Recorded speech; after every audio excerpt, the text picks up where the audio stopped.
They say first impressions matter. If you're on a date with Mila Kunis, then probably. But when it comes to sports, patience is a virtue. Though it's common for us sports fans to give up early on some athletes, some guys have proven that slow and steady wins the race. I'm Daquan Young, and today we bring you 10 legendary athletes who were awful in their rookie season. And a big shout out to King Benny Garcia for suggesting this idea to us. Remember to leave yours in the comment section below, because we just might use it.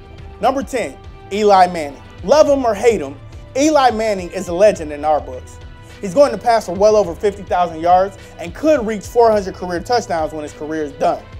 Those 2 Super Bowl championships will put him in camp. But looking back at his 2004 season, it's amazing to see how far he's come along. He started in just 9 games that season and completed 48.2% of his passes for 1,043 yards, 6 touchdowns, and 9 interceptions. 3 years later, he guided the G-Men to the biggest upset in Super Bowl history. Who'd have thought? Number 9, Daniel and Henrik Sedin. You see, the NHL is a unique case. Most legends throughout the years have actually dominated in their rookie seasons. We had to go all the way back to 1999 to find NHL legends who didn't pull through in year 1. The Sedin twins were taken by the Vancouver Canucks with the 2nd and 3rd picks. The Sedins joined the Canucks in 2000 and 2001.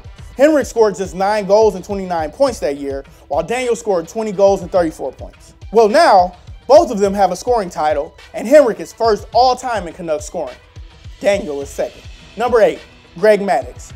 Maddux is far and away one of the best pitchers to ever live. He won 355 games and posted 3,371 career strikeouts. The 1995 World Series champion also won 4 National League Cy Youngs. He easily made it into the Baseball Hall of Fame in 2014. But his 1986 rookie season is one to forget. He pitched in just 6 games and went 2-14, allowing 19 earned runs, which brought up his ERA to 5.52. For what it's worth, he went 6-14 with a 5.61 ERA the following year. Guess there was a learning curve. Number 7, Dirk Nowitzki. Everyone knows how great Dirk is. You know, 2007 NBA MVP, 2011 NBA champion, 13-time NBA All-Star. This man has averaged 7.9 rebounds and 22 points per game throughout his career. However, let's pretend 1998 and 99 never happened to him. That year, Dirk started in just 47 games and scored a mere 8.2 points per game. He also had a woeful field goal shooting percentage of 40% and was a 20% three-point shooter. Number 6, Terry Bradshaw. Bradshaw quarterbacked the Pittsburgh Steelers dynasty of the 70s to 4 Super Bowl championships, and he was named MVP of the big game twice. The Steelers would not be recognized as the winningest franchise ever if it weren't for Bradshaw's success. With that being said, Bradshaw certainly needed a while to establish himself. He started 13 games in 1970, his rookie year. Pittsburgh went just 5-9 as Bradshaw completed a woeful 38% of his passes for 1,410 yards, 6 touchdowns, and 24 interceptions. We are serious. Those were the actual numbers. But again, slow and steady wins the race. Number 5, Alex Rodriguez. Say what you want about A-Rod and his controversial career, but there's no denying the man's talents. 695 home runs, 3,115 hits, 14 All-Star games, 3-time American League MVP, and a 2009 World Series champion. A-Rod was incredibly consistent for most of his career, but when he broke through as a 19-year-old in 1994, it was clear he had a long way to come. He appeared in 17 games that season, batting .204 with 20 strikeouts in his 54 at-bats. His wins above replacement, -0.3. That's right, the Mariners would have been better off simply not playing him at all. Number 4, John Elway. While you kids know him today as the mastermind in the Denver Broncos front office that built a Super Bowl winner, he was also the franchise iconic quarterback through the 80s and 90s. The 2-time Super Bowl champion had a forgettable 1983 rookie season, however. That year, he threw for just 1,663 yards, 7 touchdowns, and 14 interceptions.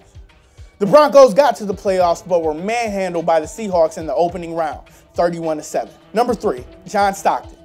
Stockton was no Michael Jordan, but he certainly had a career for the ages. He's the all-time leader in assists and steals. He played in 10 All-Star games and guided the Jazz to the 97 and 98 NBA Finals, losing to the Chicago Bulls. This man scored 19,711 points and racked up 15,806 assists in his career. But his 1984-85 rookie year, didn't amount to much. He averaged just 18.2 minutes and 5.6 points per game.